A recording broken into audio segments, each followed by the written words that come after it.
Testing, testing. Testing, testing.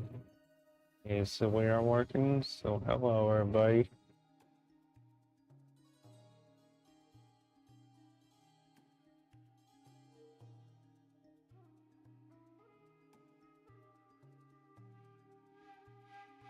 Hello everybody. We are back live with some Genshin Impact. We continue the quest where you left off last time, not krai. Oh, here we go. Let's start it. We're all low in health, so first off, let's heal.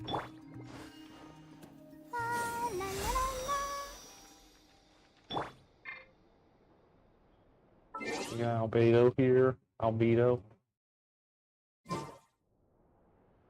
Table, so it's entering in space. Let's talk to the advisor.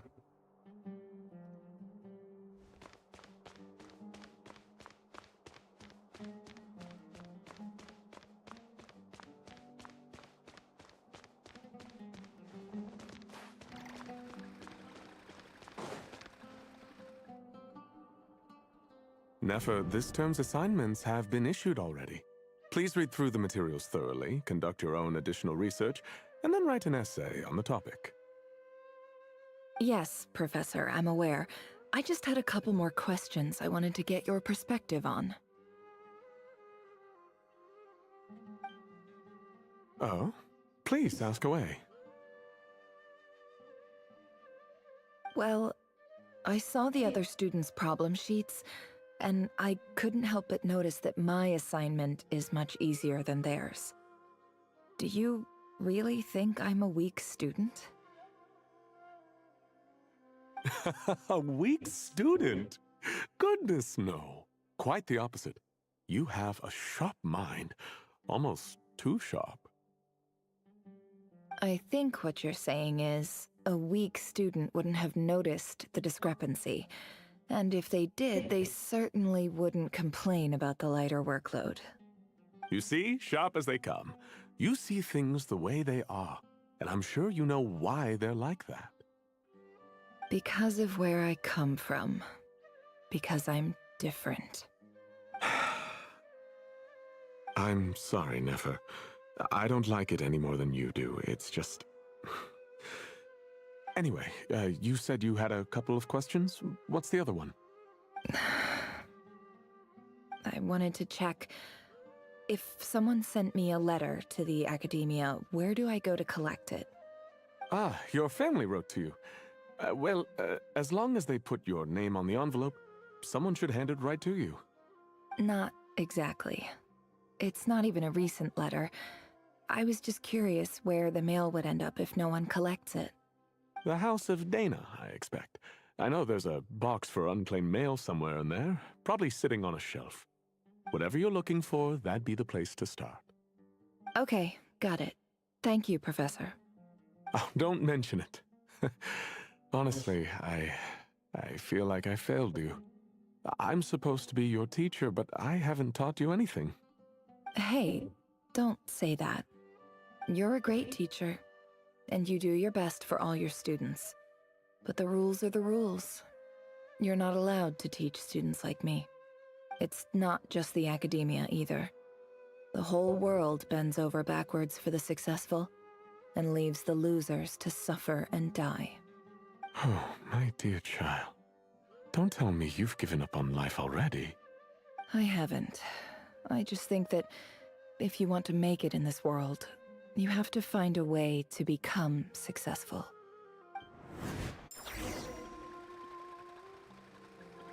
Let's look for the box containing letters. It's a House of Diana.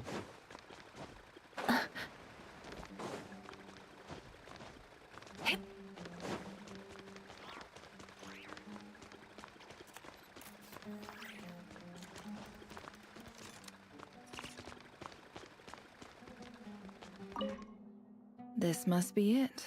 Let's take a look. Let's look at the letters inside the box.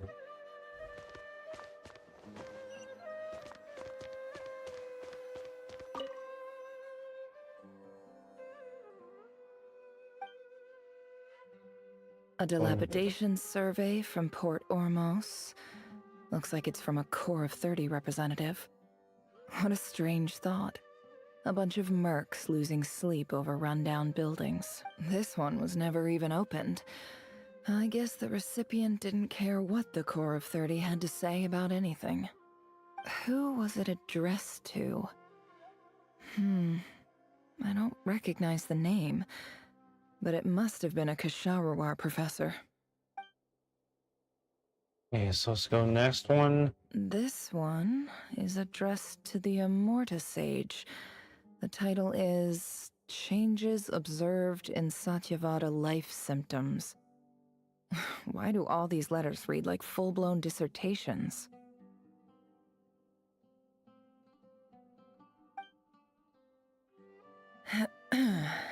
Guided by the incense, we became lost somewhere in the forest. All the barriers between levels of consciousness disappeared as our minds soared around in circles, looking for a branch to seek refuge on. In clinical terms, these symptoms fit the description of incense poisoning. The Immorta Darshan strictly prohibits the use of hallucinogenic substances, but I believe there are still people getting away with it. For example, my neighbor who always breaks out into song and dance after using incense. This seems like something the academia would want to know about. Why wasn't— Wait, what's this written on the back? It's so small. The note says, "The sender authored this letter while under the influence of mushrooms. I would send it back, but no return address was provided. Stamp. Okay, next letter. This next one is addressed to a few words of protest regarding recent changes in Sumeru's educational policy. In recent years, the academia has taken on a small number of students from the desert region, as per the policy to this effect. However, it appears to me that these students have not, in fact, been provided with educational opportunities that are, in any meaningful sense, equal to those enjoyed by their peers, as well as receiving dumbed-down assignments and perfunctory tutoring. They do not even have full access to the Akasha system. Education is the fundamental purpose of this institution, which should go without saying in a nation whose founding virtues are knowledge and wisdom. I ask you, is the lip service we pay to the policy of education for desert students truly the standard of pedagogy to which the academia aspires? As Grand Sage, policy decisions are your prerogative, but do not forget your roots. You and I were once students too, as was everyone else in this institution. I do hope you will give some serious attention to this matter. I encourage you to discuss issues like this with myself and others, and listen to some alternative opinions. Great letter. Shame it didn't get to where it needed to go. And the sender is... Huh? Sage Cyrus of Spontamod. I didn't realize anyone else even knew how bad students like me have it in this place. So this is where letters from the Sage of Spontamod end up? Nice one, Grand Sage. Really enlightened leadership. Whatever. This isn't what I came here for. Moving on. I'm not exactly holding out hope that a letter sent from the desert would even make it here. But if it did, where else would it end up if not in this box? I can't believe how much discarded mail there is. Must have been years since someone last went through it all. And this is just one box. The whole House of Dana is boxes on shelves.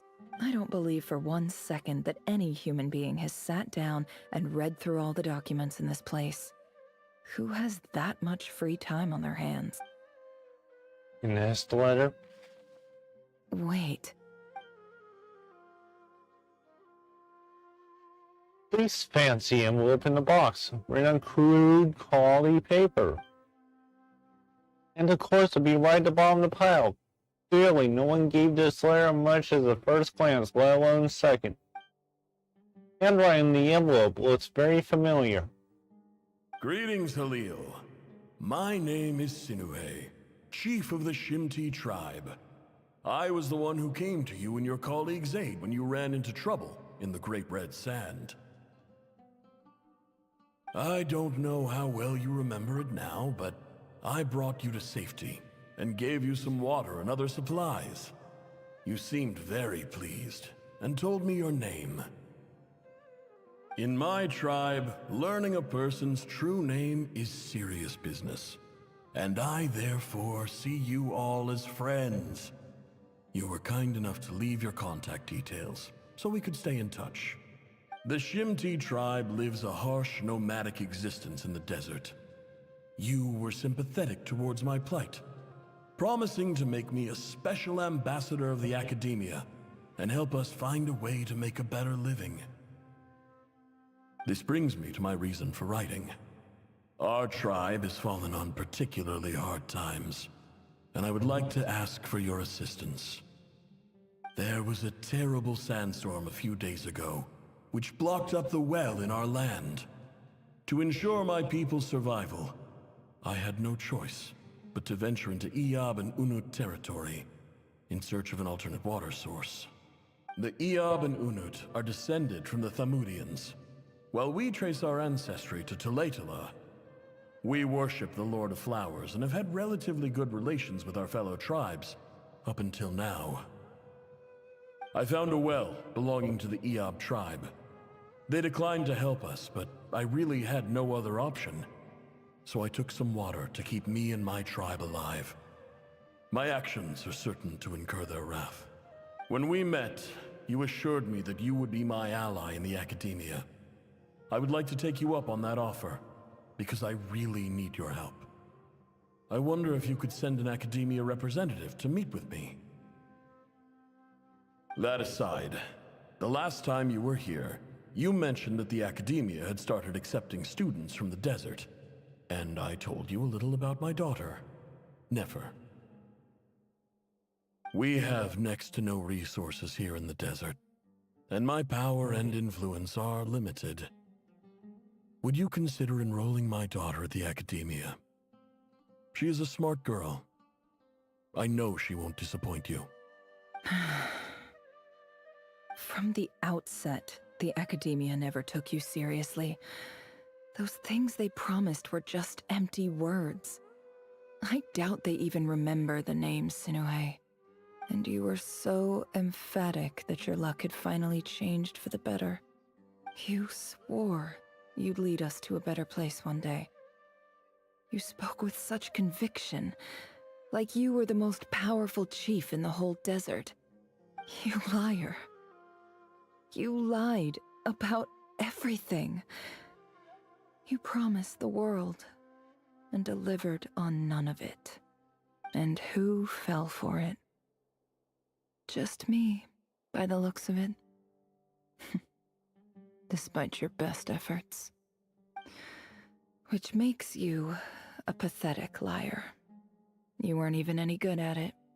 I think I'll take over from here. Let me show you how it's done. Okay, so what do we do? No more lies. Can't hide the truth. Okay, let's go say goodbye to Kalayun.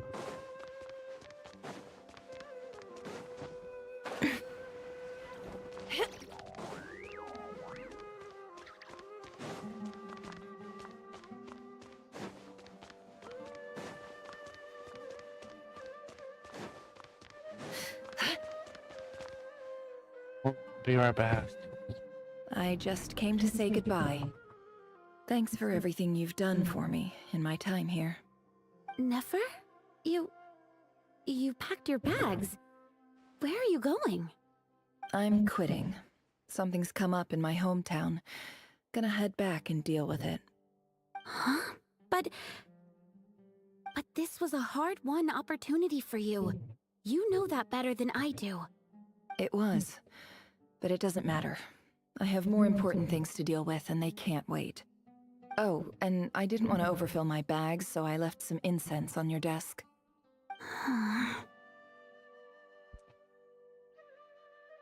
What's wrong? I thought you liked incense. Although, I did read somewhere in the House of Dana that it has hallucinogenic effects. Don't use it all at Yeah, I'm once, back. all right? Isn't this the stuff you brought from your hometown? You're just letting me have it? But you said it's a rare and valuable commodity. Yeah, about that. I lied. It's not rare at all. There's this bunch of ruins near my hometown that are practically overgrown with this plant. It's not worth much. Keep it, it's fine. But never... All right, that's all from me. You take care.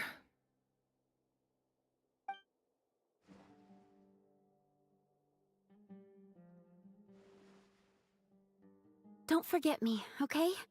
I mean, we're more than just classmates, right? We're friends. Yeah, I'll remember you. I lied again. That incense is worth a fortune, and it's a rare find even in those ruins. And as for remembering her, I have far too much to do when I get back. No time to reminisce. I'll be lucky if I even make it through this alive. But either way, I expect I'll forget you pretty quickly. Okay, so here we go. Let's continue exploring.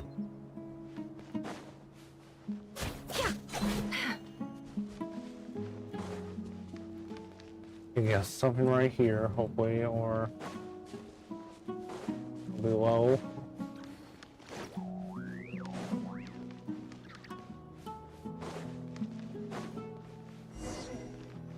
Let's talk to the lab chief.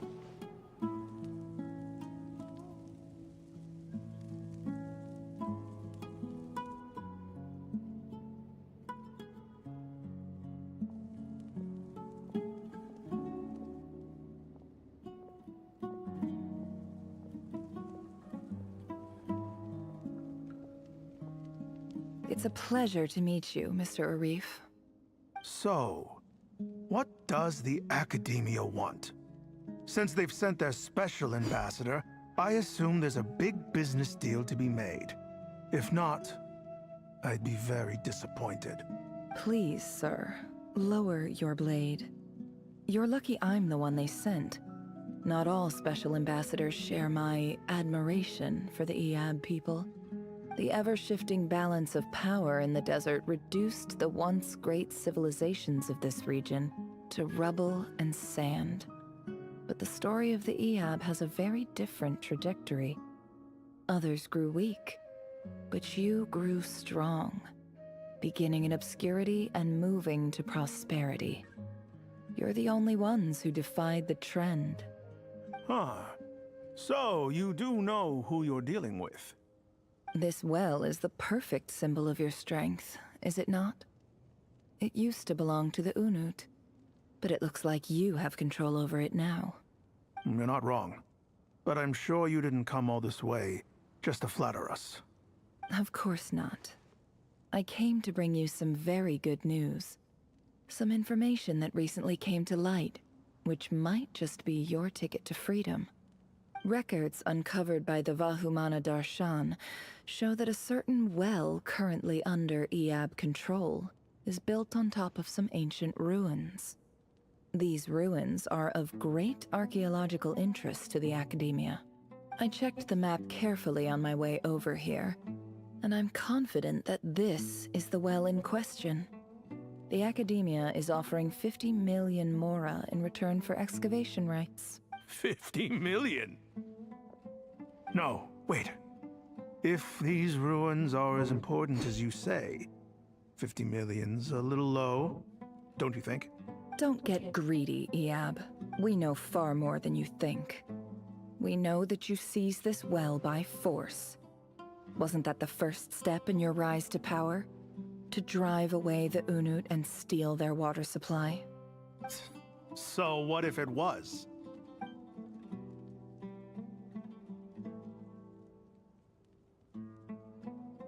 Don't worry. As unscrupulous as it was, it's something we're willing to overlook. The Academia is only interested in dealing with the de facto power holders in the region. I hope I am making myself clear. And I hope your words are the truth. If I find out the Academia is trying to play me, I'll hunt down every one of your people and make you watch as I cut their heads off one by one. Ooh. I assure you, Chief, that would not be in your long-term interests. You don't want to make an enemy of the Academia. You see how I'm dressed, don't you? I appreciate that you've never been to the rainforest, but surely even you recognize an ambassador's attire when you see it. And what does a barbarian like you have to lose anyway? You really think the Sumeru Academia would bother to come all this way just to lie to you? We have more important things to worry about. All right, I take your point. The Academia is the highest authority in the land. I'm sure you're trustworthy people. In that case, we have a deal. We will sell you the excavation rights. I'd like to thank you, Ambassador. This is good news indeed. Excellent news. In fact, it calls for a celebration. Would you do us the honor of staying a while and enjoying some Eab hospitality? Gladly. I am partial to wine myself, and I trust you are as well. So let's indulge in a few drinks together, in celebration of this momentous occasion.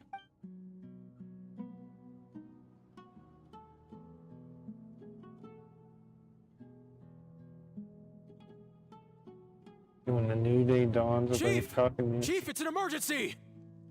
It's the Unut. They've taken the well. What? Well, don't just stand there. Take it back. Yes, Chief. I have every confidence in the Eab's military superiority, and yet... Well, what is it? The Unut's response was alarmingly fast. The day after we reach a deal, they seize the well. This can't be a coincidence. Perhaps there is a traitor in your midst. I don't think so. I am obliged to remind you, Chief, that the Academia will only deal with the de facto power holders. If you cannot regain control over the well, I'm afraid you won't see a single mora of that 50 million. No! Please, Ambassador, just give me some time. I swear the Unut will not get away with this. That well is ours, and so is the mora. Glad to hear it. I will wait here for an update. If there is a traitor, I will find them. In the meantime, make yourself at home. I'll report back as soon as I have an update. Much obliged. Wow.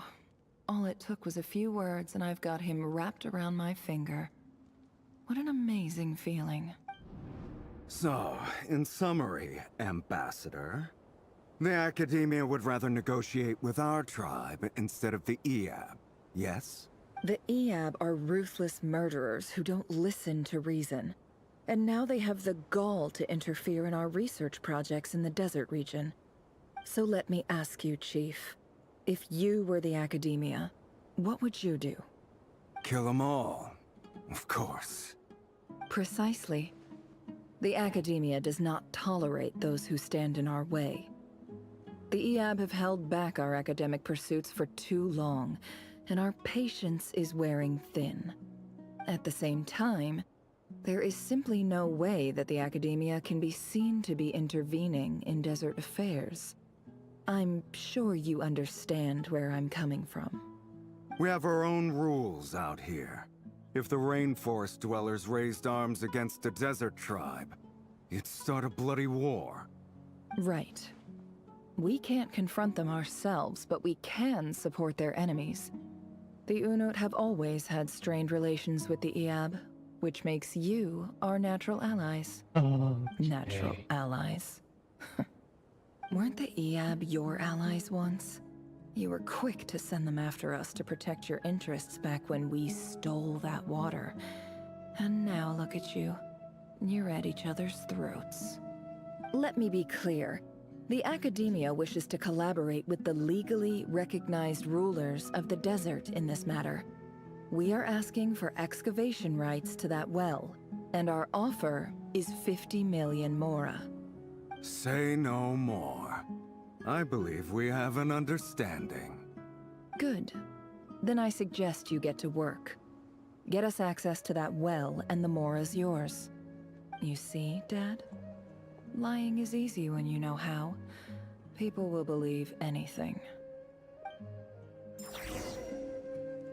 Okay, so let's continue exploring.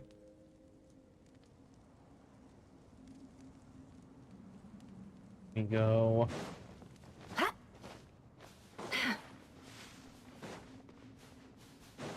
Go in here.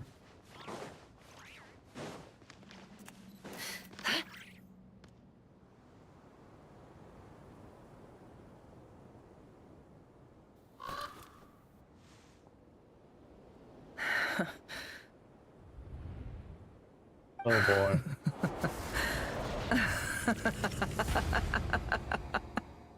Oh Look boy. at yourselves. You may be vile, savage monsters, but your butchered bodies bleed like any others. You're no different. You're nothing special at all. The monsters who destroyed my home, they're just ordinary, petty human beings. What a joke. I think we're even now.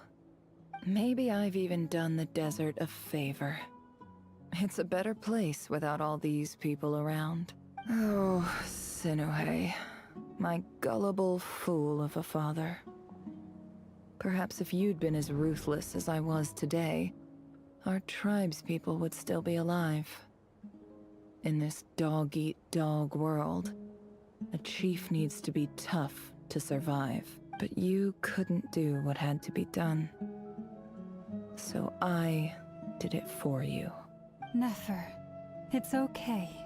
All of this is in the past now. I believe I remember you promising to remain silent. Yeah, but even so. Yehoda, is there anything you can do to ease the tension? Got this, Yehoda. It's your time to shine. Alright, time for a sharp turn onto a completely different topic. So, anyway, that's enough of that. When are we getting out of this place? Feels like we've been walking forever. I'm getting pretty tired. Oh, Alma, you tired? Yes. If we can find somewhere to sit down, I could certainly do with a rest.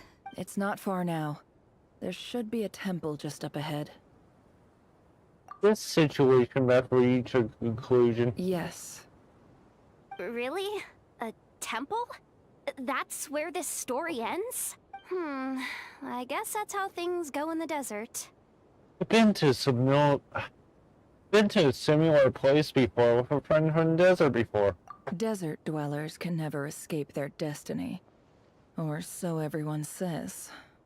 I never wanted to Sorry. believe it, but looking back now, I'm as desert as they come. You mentioned a temple. What's waiting for us there? My biggest trade secret of all. Ah. Then I'm guessing it's where you got your power from. The power to peer into other people's minds. I didn't know you were clued up on any other religions. I'm no expert in the history of Sumeru, but since you come from the desert, I would imagine it has something to do with King Deshret. And the 7 pillars who served him. There are major figures in the desert belief system too. Sounds impressive. Some friends with connections to this stuff. Specifically with Hermandus. Ah, I know who you mean. General Mahamatra Sino. The spirit of Hermanubis dwells within him. Hermanubis. That's Boss Neff for ya. She knows everything. Sino's hardly a figure of obscurity. but I know about Sethos too. What about him? Is he a big deal or something? Well, he's not a small deal, let's put it that way. You sure know your stuff. Please, this is the bare bone basics. Save the flattery. Thanks for your patience, everyone. I'm sure it's been a lot to take in. With any luck, that's our exit just up ahead.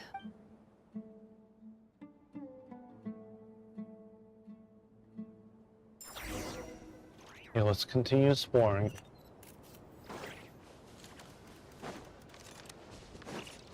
I leave this place.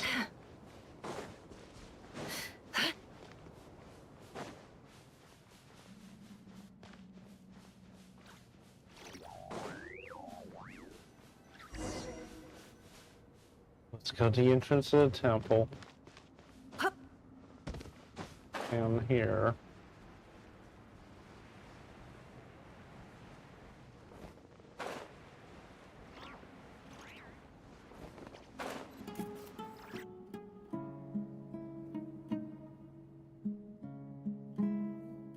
Uh-oh. Uh-oh. Uh-oh. I'm totally out of my depth here. I don't have anything to add about any of this stuff. Like, look at that statue, for instance. I want to do the whole name-dropping, this girl knows her stuff thing too, but I've never seen anything like it before. A statue with the head of a bird. Looks like something on King Deshrate's mausoleum. That's Thoth, the Ibis King, one of the 7 pillars of King Deshret. The legends say that he, the Crocodile King, and the Goat King were the 3 retainers of King Deshret. Let's take a look. Okay, let's look.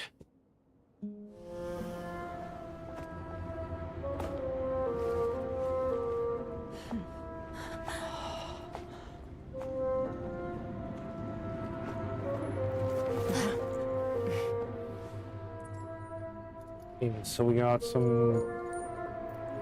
What's a cat? It's just Ashru. So, all is well? What is this thing?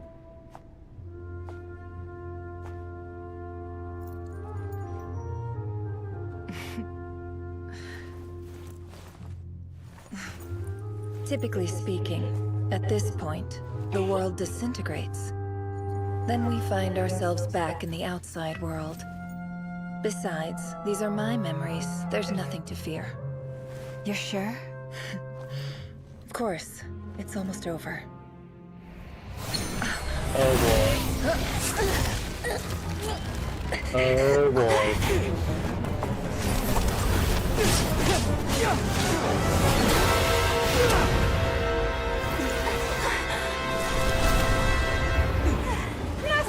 Hold on!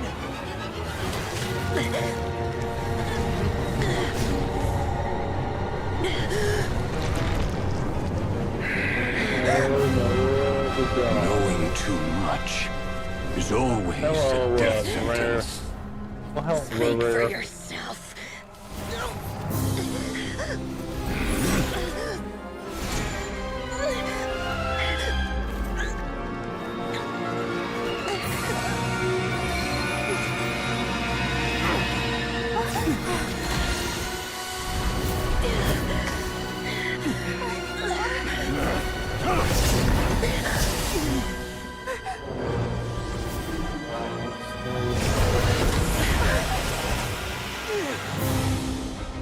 How repulsive. Who's this?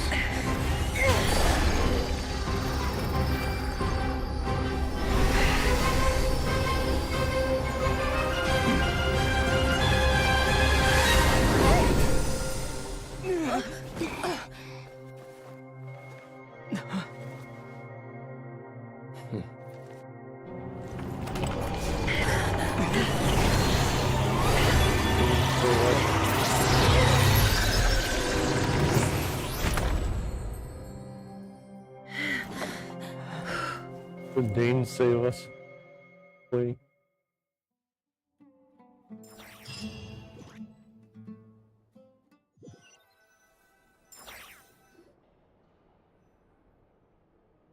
timed that pretty well, didn't I? Oh, so it's her. Well, it did, thank you. It's okay. I'm just glad no one was hurt.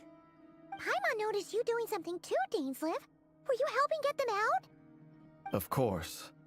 When I asked Nefer to conduct this investigation, I was not naive to the dangers involved. I had a duty to ensure your safety. Good to know your sense of justice is still intact after all these years. I take that to mean that you saw the truth.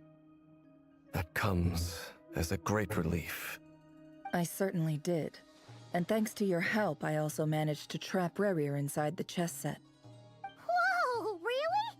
How'd you manage that? Well, to be honest, I sensed that something was wrong long before we made it to the temple.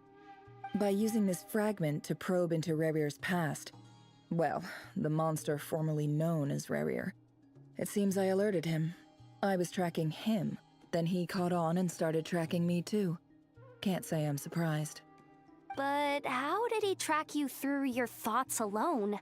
That shouldn't be possible.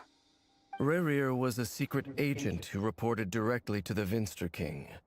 He is an expert at finding a trail and hunting down his pursuers. No wonder. He infiltrated the chess set, read my thoughts, and built a new virtual chess set inside of it. That's why we weren't able to leave at first. Speaking of your chess set, it's quite a remarkable item. Would I be right in thinking you have some connection to King Deshret? You overestimate me. I only have a connection with one of his underlings, the Ibis King. You all saw how this came to be. A long time ago, the Iab massacred my tribe, the Shimti, in our home village. A few years later, I enrolled in the academia, where some new information came to light. The Unut and the Iab fought a bitter battle over the rights to a well, all for the sake of a non-existent 50 million mora. The Iab ultimately won that confrontation, but their victory came at the cost of almost every warrior in the tribe. The final blow to the Iab came at the victory feast. The final Unut assassin beheaded their chief. The remaining Iab fled and have been scattered to the winds ever since. Having gotten my revenge, I returned to my hometown, where to my surprise, the nearby temple was still standing. There it was, seemingly immune to the relentless hostility of the desert, while my tribal home lay in ruins. As I stood there gazing at the temple, I noticed a cat just outside. This cat, as it turned out, was home to the spirit of the Ibis King. He led me to a gate deep inside the temple, and there he made a deal with me. This chess set is my gift from the Ibis King. The chessboard within is made to the same specifications as the one in the mausoleum of King Deshret, and represents his power of piercing analysis. With this chessboard in its container, I gained a certain ability to perceive hidden secrets.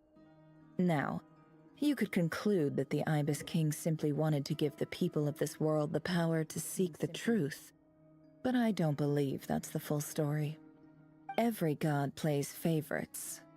Their hearts are as fickle as any human's, full of secrets, perversions, egotistical tendencies. But precious few gods are willing to admit this. It is the same with all powerful forces, including fate itself. Their gaze falls preferentially upon a select few. As you rightly point out, this is an act of favoritism. If you're alluding to the Abyss, then yes, I agree. Gather the others. It's time to share everything I've learned.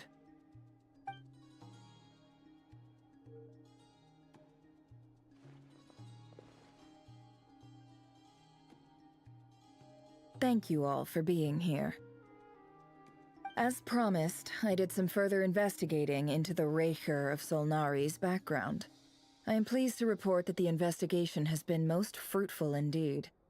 The Raker of Solnari, real name Rerir, was once a Khanrian subject who served the Vinster King. I will now share the important details of his story. Please save any questions or comments for the end. Yes.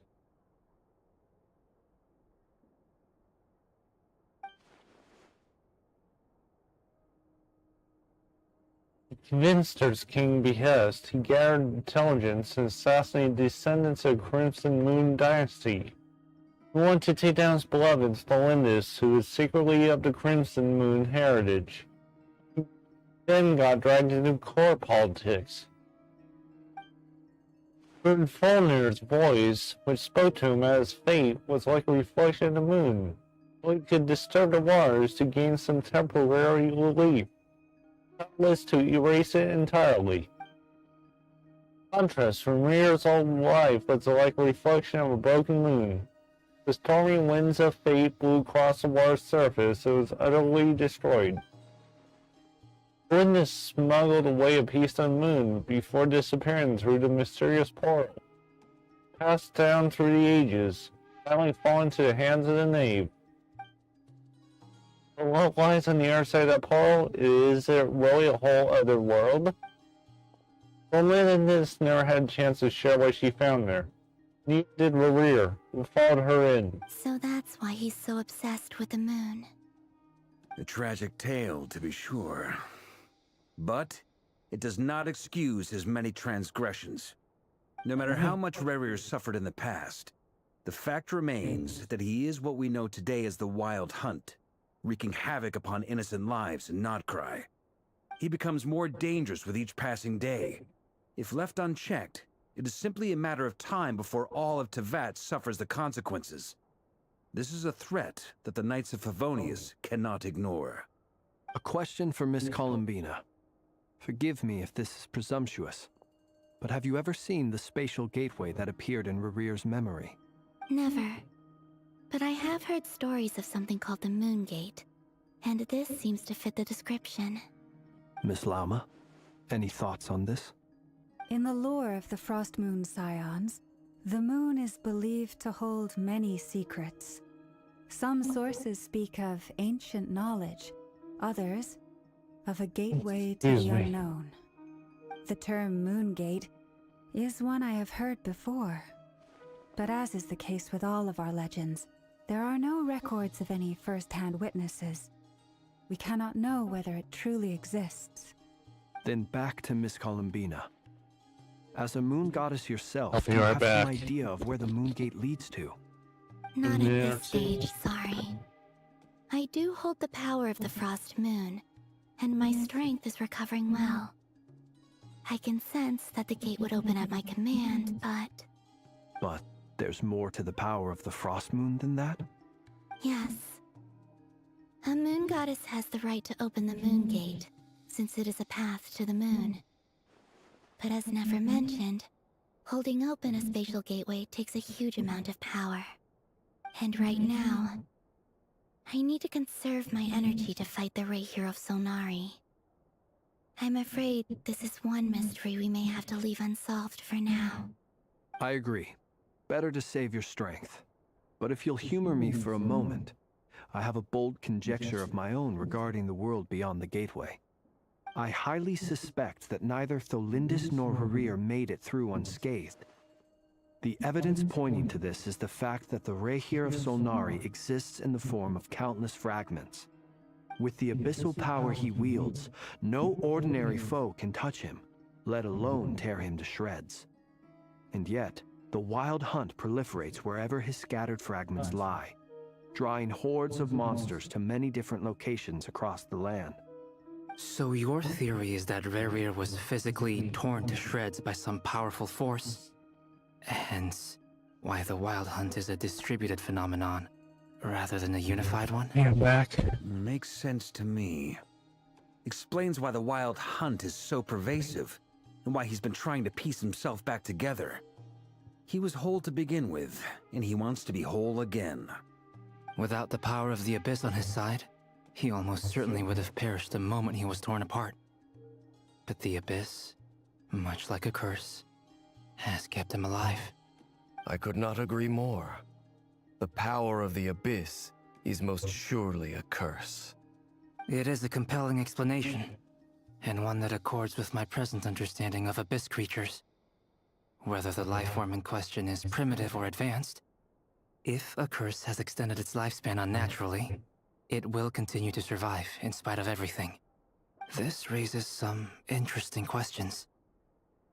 I will run some experiments and see if there is any validity to my suspicions.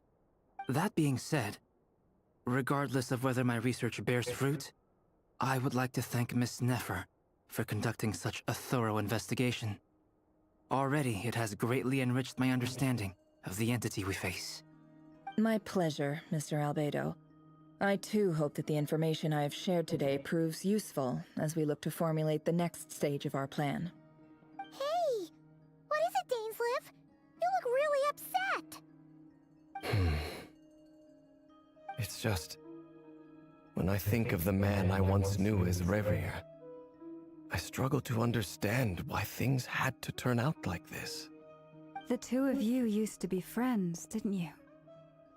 I don't know if these words will bring any comfort, but my heart goes out to you. Mine too. We could never know all the hows and whys of the way things are. The moon and stars are full of untold secrets and lies, and the skies are host to many more mysteries than these alone. Yet, none of that can begin to compare with the complexity of human life. Those are the first comforting words I've heard in a long time. Thank you, both. Well, I think this is a good place to end today's meeting. I'm sure Nefer needs some time to recover. She's been through an awful lot today. That's very thoughtful of you, Lama. Of course. Sounds good to me. Take some time to rest and digest before we reconvene to nail down a plan. Okay, so let's...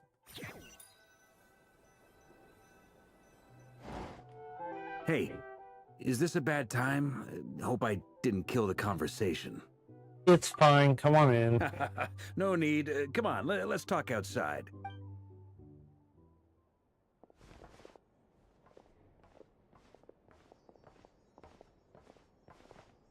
Anyway, Nefer went back to the curatorium to get some rest. But before she left, she shared some things with me that I thought you should be aware of.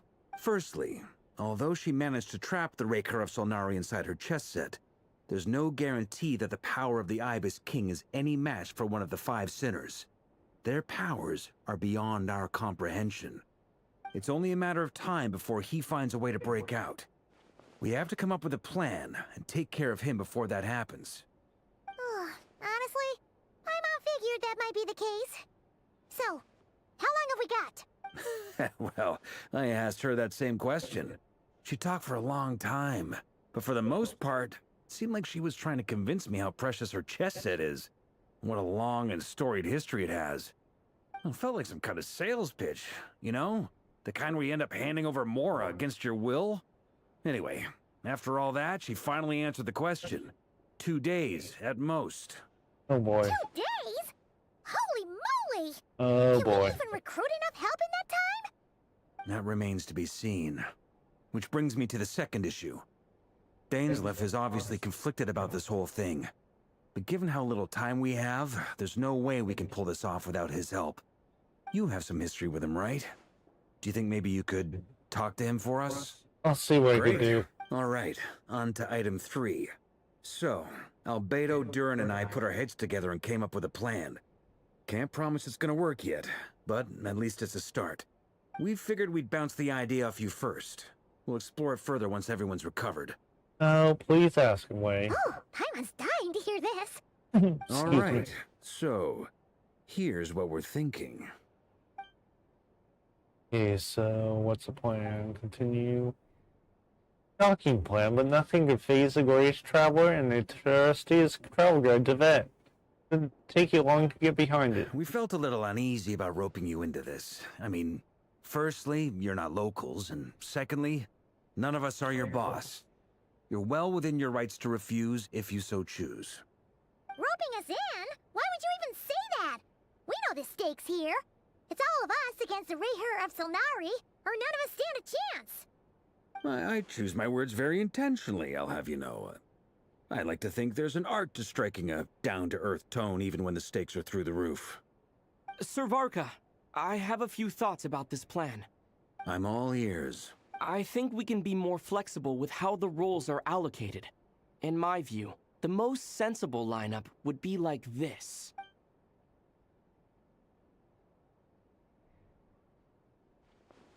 I see your point, yeah. But if that's how we're going to approach this, you'd better make sure you're ready. To be clear, I don't doubt your abilities. Far from it. I just want to make sure. Are you really willing to take all this on? I want to do everything within my power. The Rayher of Solnari is a truly fearsome opponent, and if I do my part, it'll greatly reduce the risk for everyone else involved. Well, that tracks with what I've heard. Jean's mentioned in her letters that you're so diligent it's almost abnormal. As in, most people weigh up the risks and rewards in situations like this. But you seem to just march towards danger without a moment's hesitation. Of course, everyone appreciates a fearless pioneer. But all that aside, I'm the Grand Master of the Knights of Favonius, and you're our honorary knight. I want to make sure your courage doesn't come at the expense of your safety. Thank you, Sir Varka. I should be the one thanking you. It means a lot to have you on board. I'll give some serious thought to your suggestions. Varka gives a very... Okay, I'll see you after.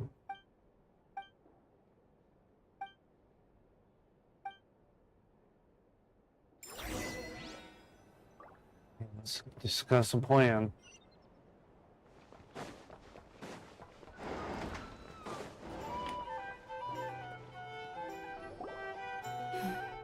This is a thorough plan, but I do have one last question before we take action. How can we be sure that our enemy won't leave the designated area? Great question. Albedo's been hard at work analyzing Rayher and the Wild Hunt's behavioral patterns. His conclusions are as follows. Firstly, from the earliest known confrontation until now, Rayher has never displayed any ability to manipulate the dimension of space. So it's unlikely he has any power in that domain. Secondly, he seems to have a particularly strong vendetta against our group. If we put him in a fight-or-flight situation, he'll choose to fight every time. Thirdly, finally, and most importantly, he is consumed by hatred, both for the moon and for his enemies. Turns out, we tick both of those boxes. We have a reincarnated moon in our ranks, and a spy who accessed his private memories without permission.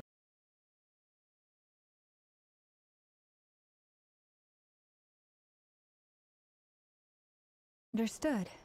Then I will defer to the verdict of the group. Well, everyone, that's the plan in full detail. Albedo and Durin are carrying out their part as we speak. Plan approved. Scheduling. Okay, any firepower you need, I got you covered. Let's light this baby up. Testing. The Frost Moon Scions are behind you as well. And the rest of you?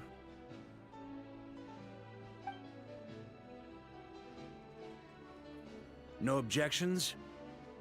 All right, then it's settled. This is the plan we're going with. Next up, an old tradition of mine. Anyone who wants to back out, now's your chance. Wait, we can still back out of this? Everyone says things they regret, right? I don't want anyone feeling trapped because their mouth said yes before their brain had time to think things through. A very people-first approach. I hear that's common practice in the Knights of Favonius. Heh. Who'd you hear it from? D-Luke? Shh. We don't use people's real names at work. This contact will be known only as Owl, please and thank you. This plan can only work. We shall indeed. You'll be glad you accepted our help. Also, you are the last person I expected to see here, Miss Dory.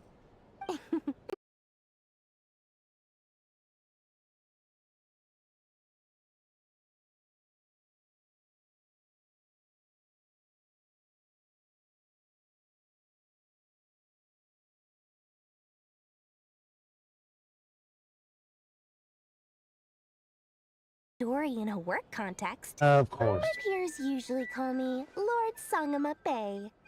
So, the longer your name, the higher your net worth.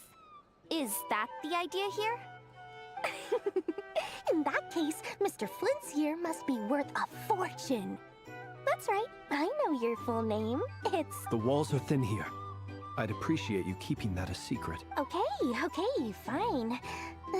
I'm actually only here as a favor for someone else. Do you have any idea how much it would cost?